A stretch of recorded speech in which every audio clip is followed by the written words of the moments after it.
बहुत बहुत स्वागत है नवनीत डीजे रिपेयरिंग चैनल में। मैं नवनीत बिंजबैला श्री गंगानगर राजस्थान से इसका रिव्यू करते हैं।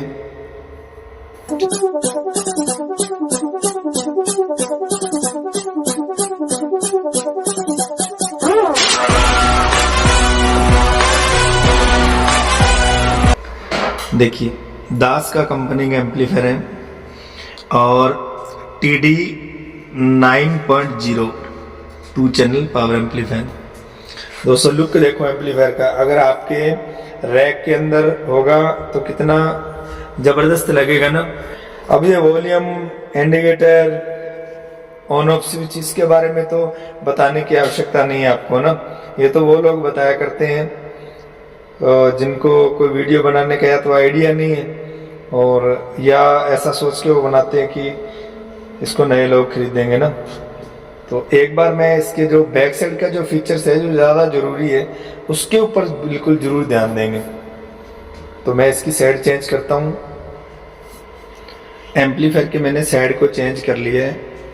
जो इसके बैक साइड के जितने जो फीचर्स है ना उसके बारे में अपन पूरा बारीकी से जरूर जानेंगे, क्योंकि एम्पलीफायर जो भी है ना फ्रंट के वॉल्यूम वगैरह से उनसे अपने को इतना ज़्यादा मतलब नहीं रहता, जितना हमें जो बैक साइड के अंदर जो फीचर्स है ना उसके बारे में हमें पूरा कंफर्म होना चाहिए, है ना, कि वो चीज़ हमारी कौन किस चीज़ के लिए है।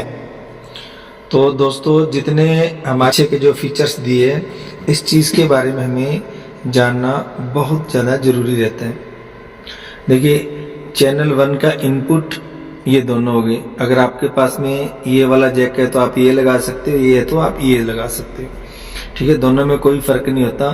जो अंदर से जो इसके अंदर अपना जो आपस में जुड़े हुए रहते हैं, ऐसा नहीं कि आप इसमें इनपुट लगाओ तो इससे आउटपुट लगाओ, कोई दिक्कत नहीं, दोनों से ये इनपुट ले रही है। तो कैसे कैसे आप कनेक्शन करोगे उसका इसके अंदर जो डायरेक्शन है ना पूरा दिया हुआ रहता है ना। यहाँ पे पूरा आप 1 नंबर जो ग्राउंड है, 2 नंबर हॉट है, 3 नंबर कोल्ड है, ये पूरा का पूरा डायरेक्शन इसके अंदर जब भी आप कनेक्शन करोगे, लीड बनाओगे तो आपको इस तरीके से इसके अंदर कनेक्शन अलग अलग होने चाहिए, ठीक है। इसी तरीके से आपका जो चैनल B है उसके अंदर है, ठीक है। और जब आप यहाँ पे स्पीकर चलाते हो तो अगर आप मोनो या स्टीरियो मोड पे चलाते हो तो उसके लिए दिया गया है यहाँ पे डायरेक्शन आपको देखना जरूरी होता है कि स्पीकर का पॉजिटिव यहाँ जुड़ेगा और नेगेटिव यहाँ। इसी तरीके से चैनल B का भी पॉजिटिव और नेगेटिव। इसके बाद में किसी भी एम्पलीफायर के ऊपर अगर आप यहाँ पे देखोगे ना तो यहाँ पे आपको वार्निंग दी होती है कि देखो BR माइनस BR प्लस। इसका मतलब है ब्रिज मोड पे जब आप चलाते हो तो स्पीकर का जो आपका माइनस वाली लीड है वो यहाँ पे लगेगी, माइनस वाली जो तार है यहाँ पे लगेगी, ब्लैक तार है, और प्लस वाली तार है वो यहाँ पे लगेगी। यानी दोनों वायर आपकी ब्लैक और रेड या माइनस और प्लस वो यहाँ पे लगेगी। नीचे वाले टर्मिनल पे कोई वायर नहीं लगेगी जिस समय आप ब्रिज मोड पे इसको ऑपरेट करते हो तो।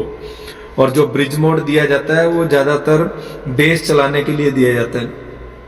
सबसे बड़ी जो लोग गलती करते हैं ब्रिज मोड के लिए वो मैं बता देता हूँ। स्पीकर लोग यहीं पे लगाए रखते हैं इधर उधर और सिर्फ यहाँ से इस स्विच को ब्रिज मोड पे कर देते हैं। तो वो दोस्तों सबसे बड़ी गलती है, कभी भी ऐसा नहीं करना है। अगर आपके स्पीकर तो स्टीरियो या मोनो की तरह यहाँ पे लगे हुए और आप सिर्फ इस स्विच को ब्रिज पे कर देते हो तो आपका दोस्तों आधे घंटे या 1 घंटे बाद में कोई भी एम्पलीफायर चाहे किसी भी कंपनी का हो उसका चैनल नंबर 1 1 नंबर चैनल उसका खराब हो जाएगा। तो इस चीज का आपने हमेशा ध्यान रखना है। यहाँ जो स्विच दिया हुआ आप ब्रिज पे तभी करोगे जब आपके स्पीकर भी यहाँ पे जुड़े हुए हैं और जो इनपुट भी है वो भी हमारी चैनल दोनों में आप दोगे और स्पीकर जो है हमारा यहीं से आप दोनों स्पीकरों की आउटपुट लेओगे। जब हम इसको स्टीरियो मोड पे करके चलाते हैं तो चैनल 1 पे इनपुट दोगे उसकी आउटपुट आपको यहीं से मिलेगी। अगर चैनल 2 में इनपुट दोगे तो उसकी आउटपुट आपको यहीं से मिलेगी। उसके बाद में अगर आप इस स्विच को मोनो पे कर देते हो फिर आपने इनपुट सिर्फ एक यहाँ पे लगानी है, इनपुट सिर्फ यहाँ पे लगाओगे, स्पीकर आपके दोनों जगह पे आप लगाओगे तो वो उस समय आपको इधर इनपुट देने की आवश्यकता नहीं पड़ेगी। और कई के एम्पलीफायरों में ऐसा भी रहता है कि इनपुट जब हम यहाँ दे देते हैं तो आगे से एम्पलीफायर का जो वॉल्यूम है वो सिर्फ एक वॉल्यूम से दोनों चैनल में आवाज आती रहती है।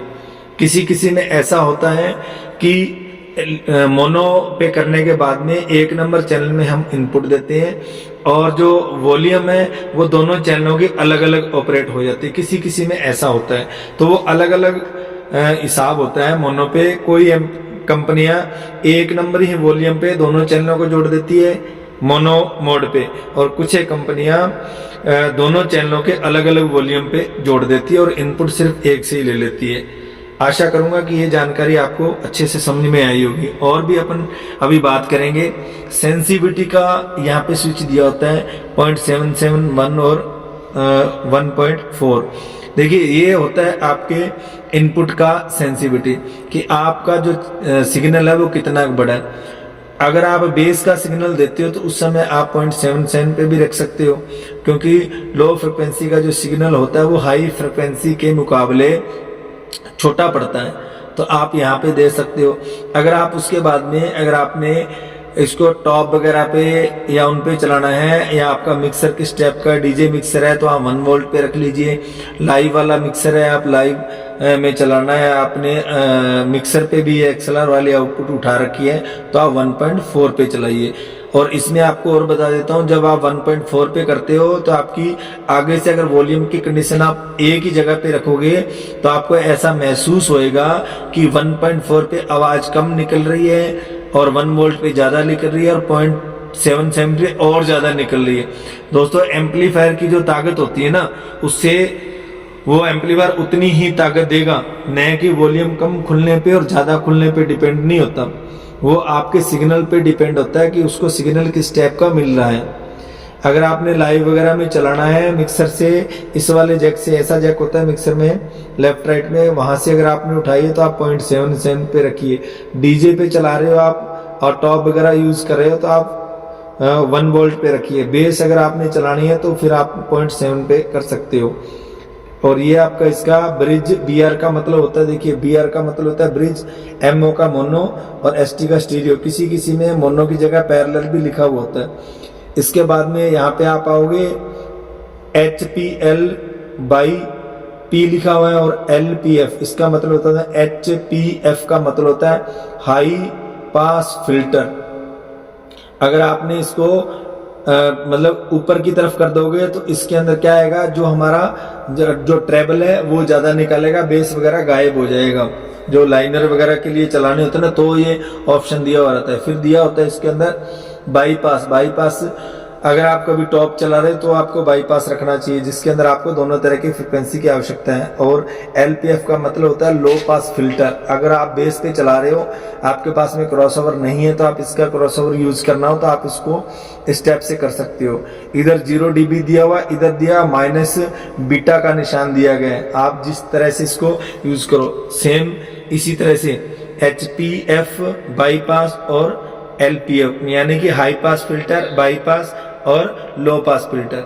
लो पे चलाना है, बेस बजानी है, इस स्विच को नीचे कर दोगे, है ना। हाई पे अगर आपने चलाना ऊपर कर दोगे। बाईपास पे चलाना है यानी टॉप वगैरह पे जिसमें आपको ट्रेबल, कुछ बेस, सब चीज चाहिए तो फिर आप इसको बाईपास पे कर दोगे। अभी ये हाई पे किया हुआ है तो मैं इसको अभी आपको जहाँ पे हमने टॉप चलाना है उस कंडीशन में मैं आपको यहाँ पे करके दिखा देता हूँ ना।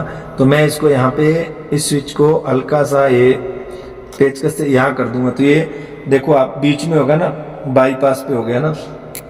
और इसको भी मैंने यहाँ कर दिया तो ये बाईपास हुआ। सेंसिटिविटी पे मेरा उधर ही रखा हुआ। ये जो लिफ्ट और ग्राउंड होता है ये आपकी लीड पे डिपेंड करता है। आपने अगर इस तरीके से कनेक्शन कर रखे हैं, इसका मतलब होता है यहाँ पे लिखा हो देखो बैलेंसड 10K, है ना, बैलेंसड एंड अनबैलेंसड, है ना। इनपुट इम्पीडेंस 20 किलो और बैलेंसड के लिए और 10 किलो अनबैलेंसड के लिए।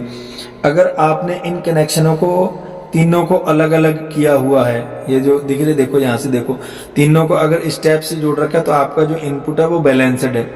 अगर आपने 1 और 3 को आपस में शॉर्ट कर रखा तो वो अनबैलेंसड है। तो इसलिए अगर आपका बैलेंसड इनपुट है तो आप लिफ्ट पे कर दीजिए, अगर आपका अनबैलेंसड है तो इसको ग्राउंड पे कर दीजिए। ये जो काम है लीड बनाने करने का, तो ये दोस्तों आपको इसके बारे में अनुभव होना चाहिए। अगर नहीं अनुभव है तो फिर आप एक अच्छे किसी टेक्नीशियन से या कोई लीड अच्छी बेचने वाला उससे आप संपर्क करके बनवा के ले सकते हो। तो अभी हम इसको फ्रंट पैनल की तरफ जाएंगे। अगर आप वीडियो पे बने रहोगे दोस्तों, ये बहुत ही अच्छा एम्पलीफायर है। मैं आपको इसको अच्छा कहने से पहले आपको इसकी आउटपुट भी चेक कराऊंगा। अंदर से इस एम्पलीफायर बिल्कुल नया एम्पलीफायर है। मैं इसको अंदर से खोलूंगा भी, अंदर से इसका सर्किट भी चेक करूंगा। सामने इसमें लिखा हुआ है क्लास टीडी, तो क्या ये वास्तव में क्लास टीडी के है ना, कोई किसी भी डीजे वाले भाई के साथ में ठगी तो नहीं होने वाली है। ये मैं सारी चीजें आपको क्लियर बताने वाला हूँ, ठीक है। इसका सर्किट भी खोलूंगा और इसके बारे में मैं देखूंगा भी कि क्या आपके लायक है या नहीं है, और आपको चलाने के लिए किन किन चीजों की सावधानी रखनी होगी, वो सारी चीज आपको इसके माध्यम से बताया जाएगा। और बने रहना, अपन इसकी आउटपुट भी चेक करेंगे कि 4 ओम के ऊपर ये कितनी आउटपुट देता है। अभी मैंने एम्पलीफायर को सीधा रख लिया। एक बार दोबारा से फिर आपको कंपनी का नाम दिखा देता हूँ और एम्पलीफायर का जो मॉडल नंबर है दोस्तों, क्लास टीडी का एम्पलीफायर है। जो लेटेस्ट आने वाला ज़माना है ना, वो इन्हीं एम्पलीफायरों का है। और इस एम्पलीफायर की आपको एक खासियत और बता देता हूँ, ये जो कंपनी है ना, ये आपको ऑल इंडिया में सर्विस देगी।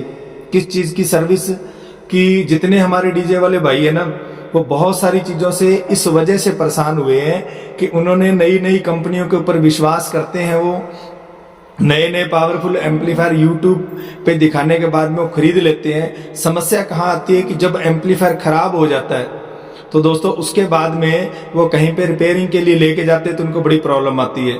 उनके नज़दीक में अगर कोई अच्छा टेक्नीशियन नहीं होता, या उसके बाद में अगर किसी टेक्नीशियन के पास में लेके गए वो, तो टेक्नीशियन उनको ये बोलेगा कि भाई इसके अंदर तो जितने कंपोनेंट लगे हैं उनका ऊपर से नंबर ही मिटा दिया गया है। तो उसमें जितनी आईसी लगी होती है, जितने ट्रांजिस्टर लगे होते हैं, इस टाइप के नंबर मिटाए हुए एम्पलीफायर मार्केट में बहुत आए और आज के डेट में वो एम्पलीफायर फेल हो चुके हैं। जिन लोगों ने वो एम्पलीफायर लिए थे वो लोग फंस गए बेचारे। लाखों रुपए के एम्पलीफायर लिए और दोबारा से अगर उन्होंने रिपेयरिंग के लिए कंपनी में भेजते हैं 3-3 महीने वापस नहीं आते वो। और कंपनियां कोई 30,000 रुपये मांग रही है, कोई 35,000 रुपये मांग रही है। तो ऐसी चोट उनके साथ में बहुत हुई। अभी जो ये कंपनी है, इस कंपनी का क्या दावा है कि ये कंपनी का अगर आप एम्पलीफायर लेते हो तो इस कंपनी के ऑल इंडिया में सर्विस सेंटर आपको मिलेंगे। आपके एम्पलीफायर में खुदा ना खास्ता कहीं पर भी कोई दिक्कत प्रॉब्लम कुछ भी आती है तो आपके स्टेट में, आपके आजू बाजू में कोई 150 किलोमीटर के अंदर अंदर ही आपको टेक्नीशियन मिल जाता है और कंपनी की पूरी सर्विस आपको मिलेगी। और आगे आने वाले टाइम में कि कंपनी इस एम्पलीफायर के कितने समय की गारंटी या वारंटी कुछ भी देगी तो वो उसकी भी अपडेट मैं आपको नेक्स्ट टाइम आपको बिल्कुल इसकी अपडेट दे दूंगा। और सर्विस के लिए जो कंपनी के ऑल इंडिया में सर्विस सेंटर है, किसी तरह का कोई नंबर मिटाया हुआ और इस तरीके के आपको कहीं पे कोई प्रॉब्लम नहीं आने वाली है। अगर कोई भी एम्पलीफायर कभी भी कोई दिक्कत आती है तो वो आपका लॉन्ग टाइम चलने वाला एम्पलीफायर है। क्योंकि जो भी हम मार्केट से एम्पलीफायर खरीदते हैं उस एम्पलीफायर के अंदर ये खासियत होनी चाहिए कि वो एम्पलीफायर रिपेयरेबल है या नहीं है। अगर रिपेयरेबल है, रिपेयर होने वाला है, तो हम उसको इंडिया में कहीं पर भी रिपेयर करवा सकते हैं। और अगर वो रिपेयरेबल नहीं है तो फिर बताओ आप कहाँ जाओगे। तो दोस्तों इस चीज के लिए ये कंपनी पूरा दावा एंड गारंटी कर रही है कि आपको रिपेयरिंग के लिए किसी तरह की कोई असुविधा नहीं आने देंगे। अब रही बात, मैंने आपको ये वादा किया था कि ये एम्पलीफायर मैंने अभी आपको चेक करके बताना है। कंपनी इसको 4000 वाट पर चैनल के लिए कह के देती है। आप इसके कैटलॉग भी देखोगे तो आपको 4 ओम के ऊपर स्टीरियो मोड के ऊपर 4000 वाट पर चैनल कंपनी बताती है। तो मैं आपको यहाँ पे चेक करके दिखा दूंगा कि क्या ये एम्पलीफायर पर चैनल 4000 वाट आउटपुट देता है या नहीं देता। दोस्तों मेरे पास में अभी, क्योंकि मैं शॉप के ऊपर हूँ, शॉप के ऊपर जो हमारे इलेक्ट्रिसिटी आती है उसका भी आपको पता है, क्योंकि जैसे जैसे हम वाटेज देते हैं तो कुछ ड्रॉपिंग जरूर होती है ना, तो उसके आधार पे लेकिन अपन चेक करते हैं कि ये अपना एम्पलीफायर कितने वाटेज तक आउटपुट में जाता है। तो मैं इसको दोस्तों ऑन करता हूँ एम्पलीफायर को। ये यहाँ पे इसका ऑन ऑफ स्विच दिया गया है। तो ये देखिए एक बार अपना प्रोटेक्शन के बाद में एक्टिव हो जाएगा एम्पलीफायर। और इस एम्पलीफायर को मैंने सिग्नल भी दे रखा है, ये आपको अगर दिखाई दे रहा होगा ना, तो मैं आपको यहाँ से मैं इधर सिग्नल यहाँ से मैं वॉल्यूम खोलूंगा और आप अपने जो भी वाटेज मीटर देखे हैं पहले से भी आप देखते आ रहे हो, तो आपको मैं यहाँ से डायरेक्ट दिखाऊंगा कि कितने वाट तक अपना ये एम्पलीफायर पहुंच रहा है। अभी मेरे पास में जो लोड है दोस्तों 4 ओम का लोड है, मैंने 4 ओम पे डाल रखा है, ठीक है। और 4 ओम के लोड के ऊपर मैं आपको चेक करा दूं जो अपना एम्पलीफायर है वो कहां तक जाता है।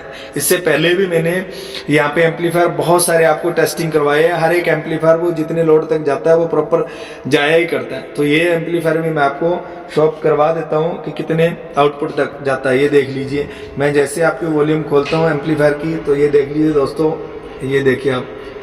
तो जो कंपनी ने कहा, अगर आप ये हल्का सा अगर डाउन रहता है ना तो आप इस चीज की चिंता मत कीजिए, क्योंकि देखो यहाँ पे पहले हमारी वोल्टेज ये है, जैसे जैसे मैं वॉल्यूम खोलता तो हमारे जो वोल्टेज ड्रॉप होते हैं उसी के अकॉर्डिंग है। ये देखिए इतना लोड एम्पलीफायर जो कंपनी बोल रही है ना, तो प्रॉपर वो लोड हमारा एम्पलीफायर ले रहा है। तो ऐसा एम्पलीफायर मेरे हिसाब से आपके लिए बहुत बेस्ट एम्पलीफायर है ये। बिल्कुल जितना कंपनी ने बताया वहां तक ही जा रहा है। मैंने आज तक दोस्तों किसी भी कंपनी के साथ में कोई गुस्ताखी नहीं की, कोई बेईमानी नहीं की लोड चेकिंग दिखाने में और में, क्योंकि अगर आज हम किसी तरह का कोई बेईमानी करते हैं तो कल को वो अपने भी पड़ती है। तो मैं जो भी आपको अभी मैं आपको 2 नंबर चैनल इसका और आपको चेक करवा देता हूँ। 2 नंबर चैनल पे भी अगर आप देखोगे, क्योंकि ये क्लास टीडी का एम्पलीफायर है, क्लास टीडी के एम्पलीफायर वास्तव में ही हमारे यहाँ तक जाते हैं। ये देख लीजिए 2 नंबर चैनल पे मैंने दिया इनपुट, ये देख लीजिए दोस्तों। तो इतनी आउटपुट एम्पलीफायर दे रहा है, इससे बेस्ट मेरे हिसाब से आपको एम्पलीफायर कोई और नहीं मिलने वाला है। तो दोस्तों अगर आपने बेस के लिए एम्पलीफायर खरीदना है तो मैं तो यही कहूँगा कि आप दास का एम्पलीफायर दोस्तों खरीदिए। पहले भी आप जिस तरीके से हमारी वीडियो को लाइक शेयर करते हो और इतना प्यार दिया आपने मेरे चैनल को, तो मैं कभी भी आपके लिए लगभग कोशिश यही करता हूं कि कोई भी गलत चीज मार्केट में ना लेके आऊं। तो दोस्तों इस एम्पलीफायर का कंपनी की तरफ से दावा है पूरे ऑल इंडिया के अंदर इसके सर्विस सेंटर होने वाले हैं। और वह सर्विस सेंटर भी दोस्तों जो होने वाले हैं वो सारे के सारे जितने टेक्नीशियन है वो मेरे यहाँ से जो सीख के गए ना वही टेक्नीशियन आपको मिलेंगे। जैसा आज तक आपको मेरे इधर से सर्विस मिली ना, उसी टाइप की आपको सर्विस फिर मिलने वाली है। तो मैं उम्मीद करूंगा अगर आपको ये एम्पलीफायर दोस्तों बढ़िया लगे, अच्छी लगी मेरी वीडियो, तो आप इस चैनल को सब्सक्राइब कीजिए।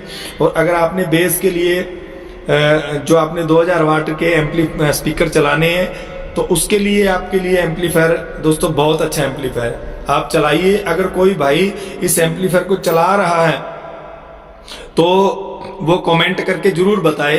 अगर किसी ने चलाया है या चला रहा है तो वो कमेंट करके जरूर बताए कि इसका रिजल्ट उसको कैसा रहा। अगर किसी को कोई समस्या दिक्कत आज तक आई हो तो भी वो जरूर बताए, क्योंकि एम्पलीफायर बहुत अच्छा है। कई बार ऐसा भी होता है किसी के चलाने वाले की टेक्निक कैसे है कैसे नहीं है। अगर कोई भी भाई अगर इसको यूज कर रहा है चला रहा है तो मेरे को कमेंट में जरूर बताए, अपने व्हाट्सएप नंबर या अपना फ़ोन नंबर भी जरूर दें।